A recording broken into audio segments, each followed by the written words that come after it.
Yo, what up? It's Grip, and I'm on Atlanta After Dark, 107.9 with my dog, Moran Tha Man. Holla at me. What's happening, world? You are locked into another edition of Atlanta After Dark, provided by Hot 107.9, Atlanta's #1 hip-hop station. I am Moran Tha Man, back in full effect. And ladies and gentlemen, my family done pulled up on me. My boy done made his way to Hot 107.9, man. Please introduce yourself to the listeners, my boy. What up, Atlanta? I go by the name of Grip, East Side representative, Shady signee. Hey. You know what I'm saying? Shady gang in the building. Shout out my boy Moran Tha Man for having me up here, bro. Man, yes, it is always a privilege and a pleasure whenever I just get to chop it up with you, man. On a scale from 1 to 10, how you feeling, man? I'm almost rejuvenated fully, man. I'm probably like an 8 right now. So yeah, man, fresh off tour, just man, trying to get it right, bro. Trying to recuperate. How was tour, man? Talk to us about that. Man, tour was all right. So tour was dope, but at the same time, it was like man, it was work, bro, because it's like me and Tig were like running point on the whole thing. So it ain't like we just like we ain't spoiled. We ain't got a tour bus and all that. Nah, we driving. So we got a rental van. Yeah. We had a show in we had a festival to go to in Calgary. So we went to Calgary like 2 or 3 days before the first date, which was in Seattle. So that's Rhode Island, Calgary Road. That's Canada. Canada. Okay, middle, you said the Calgary. middle, Calgary, Alberta. Oh, okay. It's in the Calgary middle. It's in Road. the middle, bro. So like Sheesh. we go there. That's like on the first. That's on Canada Day, right? So that's like they 4th of July type. You know what I'm saying? So like Right. we get there, bro. Then we gotta fly back through Toronto to get back into the States. We get stuck in Toronto because the flight was late. We got to stay the night in Toronto. Don't get to pack my clothes because I procrastinated. I figured I had a whole night back. Yeah. Don't get to pack. Had to just throw some stuff in the bag. Get to the airport last second. Fly out to L.A. Pick up the rental car. Pick up the merch. Drive to Seattle and back down and across. So it was tough. You know what I'm saying? It was a lot of just like figuring out logistics and you know what I'm saying, just like all of that, man. The real grind, man. Out the real grind, but it's beautiful. Like once you look at it, like dog, like we really did that. So like this is our second time out on the road by ourselves, really. So like we done hit the road with other acts and stuff like that, but just like by ourselves, like. So, yeah, man, at that point, I feel like we seasoned, you know what I'm saying? So, it's more of a moral win than anything. It was good to get out there and touch the people. Absolutely, man. It's necessary, too, because, touring, we all know they say it's very lucrative. They say that, that's what artists have to do. But it takes a lot to get up to that because, you just said that this is one of y'all. What, first or second tour was just y'all? Yeah. Y'all not the opening acts. It's just this y'all shit. The headline. Yeah. Yeah, man. So I think the crazy thing about it, bro. Man, can we cuss? Yeah, for sure, I'm bro. editing myself and shit. Like, be yourself, I'm man. getting a little better with that shit, though. 'Cause I wasn't cussing. I was saying stuff and shit. But yeah, Stuff and shit. My boy. I think that once you break past a certain level, you know what I'm saying? Or some people are going to automatically, but everybody route just different. You know what I mean? Everybody path different, bro. Like some people going to get that from day one and have 600 people in the building, you know what I'm saying, or whatever. Like, and then some people shit going to be a little harder where you might have nights where shit, man, maybe you got 150 people in that bitch. You know what I'm saying? Like so some nights you might have goddamn 35. And it's just like, oh shit. You know what I mean? Like it's cool because that's the grind. Like, you know what I'm saying? Like I feel like coming from where we come from and just like doing them open mics and just being doing the Edgewood and you know what I'm saying, music really rooms and all that shit. Like you kind of already you know how to react in those situations, but the only difference this time is these people actually came to see you. So that's when you kind of like, all right, bro, I can't get too in my head just like, oh damn, it's only fucking 20 people outside, but it's like, nah, 20 people bought tickets and they came to see you, bro. So at the end of the day, you know what I mean? It's a trade-off. You just got to understand and just keep going, you know what I'm saying? Like, eventually. I know, that's important. Like, I'm glad that you said that because, in today's era, it's like a lot of artists have this perception, like, just because you put out one song, just because you did a show, it's supposed to just all happen. The stars are gonna just align because you started rapping, because you started producing, because you started DJing. It's just gonna work for you. The world revolve around you, right? You know what I'm saying? But that's just not the reality. So, where does that mentality come from? Does it come from the fact that you really did get it out the mud for real, or you always just like that, or? I feel like I kind of always just been a realist. You know what I'm saying? And sometimes it may come off as pessimism. I'm not a pessimist. I just think that sometimes we just kind of like, over believe certain shit. Like, you ever had a homie, your nigga got them be like, bro, Falcons going all the way this year. And you just like, nigga, they're not. You know what I'm saying? Like, I understand. I understand you're a believer, my nigga, but sometimes people can do that shit with themselves. You know what I'm saying? Like, it's kind of like, you're supposed to believe in yourself as much as possible, for real. Like, you are, but it comes to a point where it's like, all right, bro, let's be real. Let's break this down. Let's goddamn think about how, if this goes this way, then what we can do to counteract this. It's like, you have to be able to look at shit like that and just be real with yourself. Yeah, you know what I'm saying? I agree with you. That's like they going into the store and buying goddamn clothes that's too small for him, and he know they too small for him. He's just like, nah, nigga. Nah, shit fly though, bro. You know what I'm saying? It's like, put me in the video with this shit, bro. You gotta be real. You gotta be real with yourself. It's like, so a lot of times my shit come from that, and like you said, like, just like coming from where we come from and what I was doing. You know what I'm saying? Like, and I ain't too far removed. Like, shit, I was in the circuit 2017, 2018. Damn, bro, you know what I'm saying? Like I dropped Porch in 2017, so like, I'm not far removed from that shit. You know what I mean? Like, if we looking at it from 2017, shit, I'm 5 years in, even though I've been doing it way longer than this. You know what I'm saying? Very foundational, bro, because it's like, you really do have a good grip on reality. Because I do remember when you dropped Porch, and I do remember, Tig telling me about you, and the buzz around you was, even before the Eminem co-sign, the buzz in the city was getting around you. When I met you for the first time, you were just very level-headed. Yeah. You were very, it's interesting because during the Edgewood days, and we could talk, I personally feel like there were a lot of artists back then that really in their brain, they thought they were bigger than what they really were. Yeah. You know what I'm saying? But I see artists like you, artists like Earth Gang, artists like JID Black. It's like, you all had like this buzz around y'all, but y'all were all just level-headed. Hell yeah, man. You know what I'm saying? Look at y'all. Now look. Yeah, dog. You know? I feel like with that shit, man,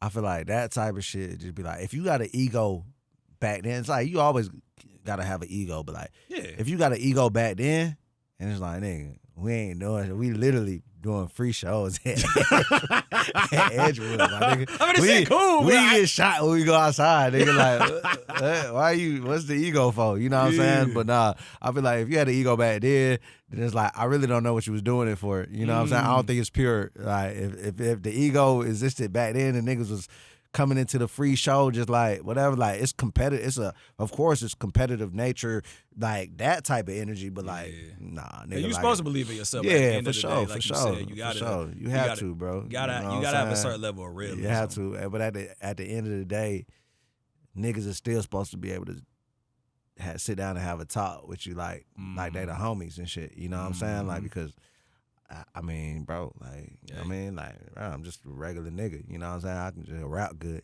You know what I'm saying? Like, so ego and all that shit, like, it has its moments. You know what I'm saying? But like, for the most part, like, nah, bro, you gotta humble yourself, or this shit'll humble you real. Rap game will humble you real quick. You know what I'm saying? Talk about that. Yeah, right. What are some ways the rap game, music industry as a whole, what are some ways you think this can humble an artist? Oh man, dog, in so many ways. All right, so like, there's more like surface level ways, like of course, like, I always got to compare the shit to, like, I'm a man of like analogies and shit, right? So like, I always compare this shit to like sports, right? So like you said, like them Edgewood days, and just even after that, Snub Nose and all this shit, right? It's like you're in this bubble where everybody who hearing your shit, like, for the most part, is most of them from the city, and then there's people outside the city, of course, but like, I feel like those are the people who are just like, damn, they hearing the shit and they seeing the grind and all of this shit, so they supporting it fully. And it's just like, some of the motherfuckers that know you or see you in person, like, they ain't just talking shit. But then when your shit is introduced to the world, that's when you start to get the little specks of hate here and there and shit, right? Mm-hmm. But it's the same way with like a nigga in high school balling. You know what I'm saying? He hooping.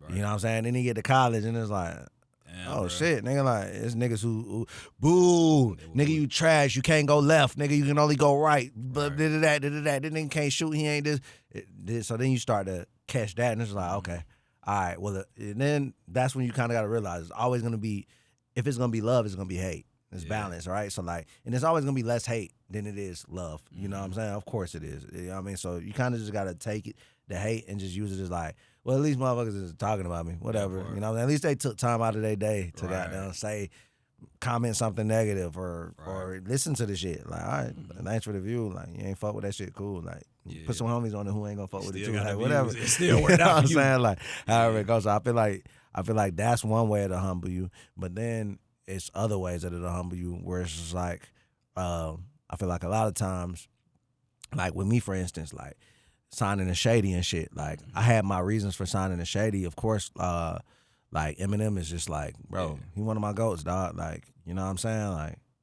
Like from a young age, just like listening to him and, all right, bro, breaking the bars down and just kind of even like catering my style to, you know what I'm saying? Like I crafted my shit from that type of shit. So like, to get on the track with one of your idols, bro, like in this rap shit, and then you know you release it and it's good reception and shit, and then you look down the line and it's 2 years later and that shit got like, you know what I'm saying, like it did less than what you expected it to do. You know what I'm saying? Like, and it's just like at the end of the day, okay, you know what I'm saying? Like, oh, well, I guess I gotta figure it out again. Like, and that'll humble you because you gotta think about it. A lot of times, it's almost like hitting the lottery and still not being able to figure it out. You know what I'm saying? It's like everybody be like, nigga, if I hit the lotto, blah blah blah. It's just like, nigga, if I get this feature, bro, you feel me? And it's like, boom, you got this from one of your goats. You know what I'm saying? Like, and it's still work to be done after that. So that'll humble you, bro. Cause like, nigga, I feature with Eminem, but I could literally walk through a hip hop show and niggas not know who the fuck I am, period. You know what I'm saying? Not that I expect them to, but just something that you can goddamn peep like, oh shit, okay. I still got work to do. I still got bases to touch and shit. You know what I'm saying? So like, I would like to ask you though, cause you brought up the fact that, you know, you can go to a show and there might be people who may not, as you sip your brand of beer. Support my boy. But you did, I do remember not too long ago, I think he was at Rolling Loud. Yeah. And you was performing, and there was one fan there specifically. Like, it probably wasn't like a whole bunch of people there. No, yeah, it wasn't. Okay, well, you said it, not me. It wasn't. But there was one person that was there to see you. Yeah, for sure. He was talking about how you just made sure this one person had the greatest grip experience. Yeah, for sure. So talk to our listeners about the importance of just going hard regardless. Yeah, man. So Rolling Loud was an experience. This was my first time Rolling Loud. Doing a show. First time Rolling Loud. I don't think I went to a Rolling Loud for sure. But yeah, dog, I had a similar experience of like Day in Vegas, like years back, where it was just like they had like a rotating stage. Funny ass story. Me and Ted laugh about that shit. Like whenever we think about that shit, we laugh about it. But so it's Day in Vegas. It's like 2019 or some shit, right before COVID or whatever. Like, and Snub Nose had dropped and shit. Like, so bro, they got a rotating stage. So we do all this shit. We get carted up to the shit. We ready. You know, Ted be my fucking interim DJ right now. So like, we get up to the stage. We on the back side of the stage while I think it was like Young Bands or some shit. Like some nigga record. Well, I was on the front of the stage and shit. Other people in the crowd and shit. It was like a decent amount of people. We had like a small lot, but it was like, you know, you know what I mean? So we kind of peeked through the curtains and shit. Like, all right, dude, you ready? You know what I'm saying? Like, yeah, we finna kill this shit. So nigga, the stage does a 180, right? So like, he brings the next person onto the stage, right? So you're already on the back side of the stage. It start rotating, your music start playing, like boom. So like, as soon as it rotates to the front, nigga, I just see hella niggas just like backs, nigga, like running out the lot and shit. You know what I'm saying? And like and I can hear like at another stage, just New Freezer. Rich the Kid. Rich the Kid, right? Yeah, So I was like, I'm just hearing that shit. Like, everybody, oh shit. So nigga, finessing it. I think I was coming out to finessing. And I was like, oh shit, like you know what I'm saying? Like in my head, was like, damn, you know what I'm saying? But it was still like at that point, it was still the motherfucker over in the little VIP shit. It was goddamn my other manager at the time, and you know what I'm saying? Just people who had came to see the shit. Yeah. Probably some niggas I knew personally, some niggas I didn't, but like it's like, fuck it, the show goes on, right? So like fast forward to Rolling Loud, you know what I'm saying? Same shit, nigga. We rushing, we stuck in traffic. We goddamn doing all this shit, nigga. Like, we driving, we finally get to the gate. We gotta get golf carted up to the shit, like all of this shit, right? Like, so we rushing and shit. So we get to this shit, nigga. This ain't no 180 stage, nigga. I'm in the backstage. I look at outside, I was like, oh, nigga, it's like 7 people outside. Yeah. If that, you know what I'm saying? Like, if that type shit. I was like, all right, fuck it. You know what I'm saying? Like, set time, like, start, like, I'll go out there, you know, I'm rapping and shit. So then, little by little, I see motherfuckers like who, because the first day was fucked up. I think it was the first day we did it. First day was fucked up. Like, everybody was, like, having trouble getting in and just all type of shit. The traffic, they probably underestimated, so they know, all right, next day, nigga, blah, blah, blah. And I went on kind of early, you know what I'm saying? It was still daylight when I went, like, maybe 6, 7 o'clock. Jeez. So, like, a lot of people ran up, whatever, you know what I'm saying? Like, I'm seeing people, like, literally, you know what I'm saying? Like, kind of like, oh, shit, and knowing the words, and I look to the left, and I just see this dude just knows every fucking word, and I could just, I'm rapping and shit, and I'm just kind of, like, looking over him, like, he killing it, you know? He know all of this shit, bro. Like, he know all this shit. You know, nigga know all this shit. Star, like, man. He know all this shit. Like, super fan. You feel me? So I'm like, damn, all right, bet. You know what I'm saying? So afterwards, I went to the side of the stage and shit, like where the little gate is and shit, and, you know, doubt niggas up and was just talking to folks and shit. And he was one of the people who I got down. Oh, crazy thing was, I missed that part. Before I go on stage, I pulled my phone out one last time, and I don't know why. I had a Twitter notification, and it was his mom that messaged me and was like, yo, I'm not doing so good right now. This is dad, and he's kind of been down, but you'll see him. He'll be at the front of the stage. He's going to be rapping every word. His mama said that. Like, you his favorite rapper. How'd that make you feel, though? Like, just seeing, because at the end of the day, yeah, but I feel like every artist, what you're going through, you're literally going through with every successful artist. Yeah, dog. But see, that's when you kind of realize, like, man, this shit's more important than just me and my feelings, or just like, oh man, I wish it was 700 people, 1,000 people, 7,000 people in the crowd. Like, it ain't about that, man. You know what I'm saying? What's for you is what's for you. You know what I'm saying? So I saw that shit. I saw the message before I went on. Like, you know what I'm saying? The fuck. You know what I'm saying? Eventually, I'm like, I know that's that nigga just from how she described the whole situation. You know what I'm saying? So afterwards, I hollered at him. You know, he's actually in 94 Flow video, like, so yeah, because he lives in Atlanta. He used to live in Atlanta, bro. So like, he's at the 94 Flow video. I hit him like, yo, bro, pull up to the video. You want to try to be in the video? Like, I actually reach out to him. He just graduated recently. I missed the graduation because I was on tour, but he actually my stop in Dallas, it got canceled because of low ticket sales, right? So we bought out a spot in Dallas just to got them throw a free show. Wow. Do some local acts on that shit. You know what I'm saying? Like, whatever. The local acts, all they fans and them niggas was leaving after they opened this shit. I'm like, all right, cool, man, whatever. You know what I'm saying? Like, he was there. And man, just really a good dude, man, and just like young cat who really just loves this hip hop shit, and that shit just goddamn kind of like reminds me of myself. Like, I ain't go to concerts when I was young. I ain't have the luxury to do that. You know what I'm saying? So like, but you know what I'm saying? If I was able to talk to my favorite artists and, you know, go to their shows and be in their music videos, then it's like, shit, man, why wouldn't you, right? So like, that's just me showing gratitude. Absolutely, man. Yeah. That's gratitude is necessary. It is a must. 50 years of hip hop, man. You know what I'm saying? You know, 50 years of hip hop. In the next 50 years, it will be 100. You are signed to Shady Records, which is a big feat. You know, we talked about how, you know, you still have more to do. What do you feel like is like the overall goal for you, bro? Like,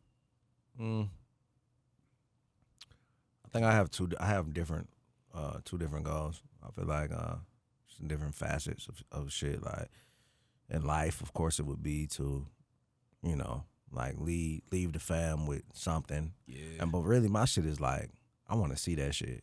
Mm-hmm. So I don't want it to be like once I die and then, oh yeah, everybody reaps the benefit. And nah, like I want to be able to put my mama in the crib. You know what I'm saying? Yeah. And you know, like fly overseas when I'm touring and shit like that, or whatever the case may be. My kids, I want them to be able to be legit and straight. My baby mamas, I want their ass to goddamn.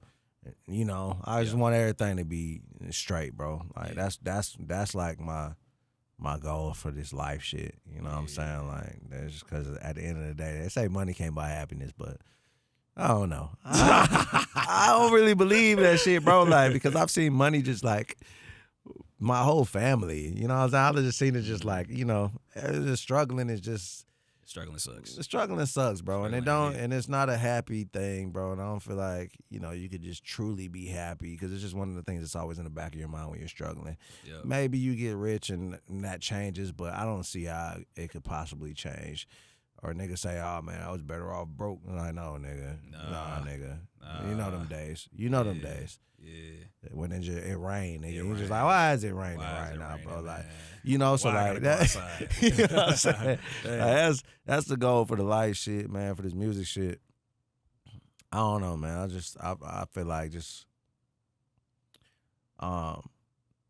when it's all said and done, you know, like my career at least, just kind of like being one of them niggas from Atlanta, from my city at least, that just like, you know what I'm saying, like nigga, I need that mural, bro. It sound like some just like ghetto mentality shit, but it's not. It's just like we from here, you know what I'm saying? We ran these streets and you know what I'm saying, all of that shit, but I just need to be respected as just like one of the best who ever did it from the city, you know what I'm saying? Like the game is big, so it's like you may not ever be respected as one of the best who ever did it in the music industry, like, but like in the city, bro, you know what I'm saying, the South and shit, like, I at least need that, you know what I'm saying, just kind of be like revered as such, you know what I mean, and just music still lives on and shit. So, that's coming, bro. Yeah. That's coming, bro. So last but not least, man, you got this project out. You know what I'm saying? It's going crazy. Rapping your ass off per use. We also got to salute the fact that Ed Sheeran brought out Eminem, and Eminem was wearing you on his shirt. Oh, yeah. That was just one of the hardest things. That shit was so dog, cool. Man. Shout out to dog. So cool, so cool. So talk to our listeners about this project, my brother. All right, so the project is called Still 5 and That Fuck You. It's pretty much a follow-up / deluxe to 5 and the Fuck You, which dropped last year. The thing is that we actually recorded Still before we recorded 5 and the Fuck You. We only recorded 5 and the Fuck You in like a week or 2 weeks. But like this shit was recorded beforehand, but we added new shit on there and shit. Right. But I got 11 tracks. Probably my most versatile work of art. Just has something for everybody on that shit, man. Yep. Yeah, man. One of my favorite projects I done released. You know what I mean? Just it's real genuine. It's like when you see the cover art, it's like this is everything about the cover. If you're from the East Side, you get it. I'm not from the East Side, but I know. You know what I'm saying? Yeah, nah, for sure, man. So like 5 and the Fuck You, 6.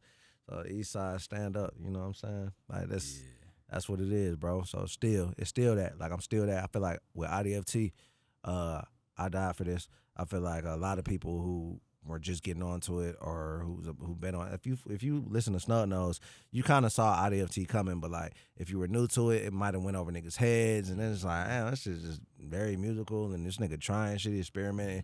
So it's kind of like, for the last thing I said on the first song on Still is like, guess I got to go back to the basics, cause like, all right, nigga, but it's like Still, cause like, nigga, I'm still from Atlanta, bro. Like, I don't get it fucked up, my nigga. Like, you know, so it's like Still. So yeah, man, Still.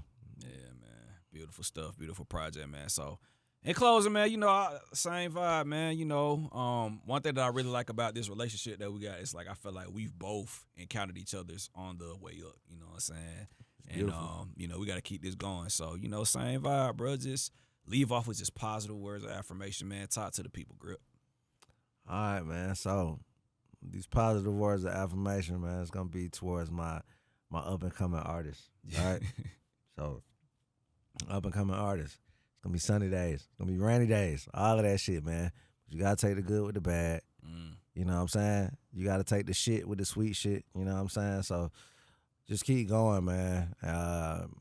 Don't pay attention to the fucking internet. You know what I'm saying? Like, don't pay attention to the hate. Yeah, like it don't exist. You know what I'm saying? And just keep going, man. Try to find creative ways to do what you do.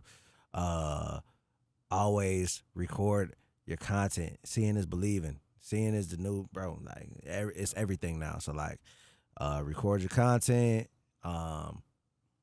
Stay in the loop, but out the loop at the same time. Don't be too influenced by what other people got going on. Do yourself, man. Be yourself. Be yourself. That shit works. And, yeah, man, just keep going. Keep pushing. Hey, keep pushing. Wise words, man. Please give our listeners your social media. Let them know how to get in contact with you, my brother. Yes, sir. So if you want to find me on IG, it's just Grip, GRIP. Twitter is GRIP_SS. That stands for Straight Society. Straight Society. You want to buy some merch, you want to do anything, follow me. Hey, www.straightsocietymusic.com. And shit, man, on all DSPs, which is your Spotify, your Apple, all of that, you know, it's just Grip. So find me, go listen to Still 5 and the Fuck You right now. Yes, please listen to that Still 5 and the FU. Shout out to the East Side. Shout out to Tig. Shout out to my boy Grip, man. I'm Moran Tha Man. Hey, Atlanta After Dark, Hot 107.9.